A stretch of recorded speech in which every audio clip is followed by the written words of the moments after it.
ကျွန်တော်တို့ဒီ25.6 volt 200 ဆက်လက်ချနေပါပြီ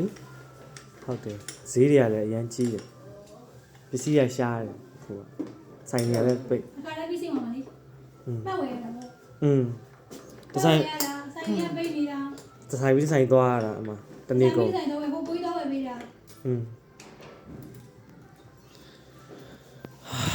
တော်သေးရပေါ့မနေ့ကရခဲ့တယ်ဆိုတော့မနေ့ကရတော့ဒီနေ့စင်လို့ရတယ်လေအဲ့ဒါ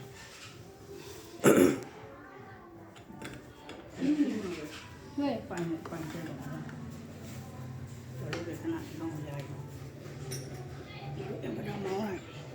ပေါ်မှာဆိုင်ရဘူးလို့ကိုကြီးတော့ကြည့်ဆိုပြီးကိုဒီရဆိုဒီဆူလာနောက်ကျော်ဟာလေဟိုဆက်မှာလားဟုတ်တယ်ကျွန်တော် series ဆက်မှာ series ၄ချက်ကိုဆက်လိုက်ဒီမှာတော့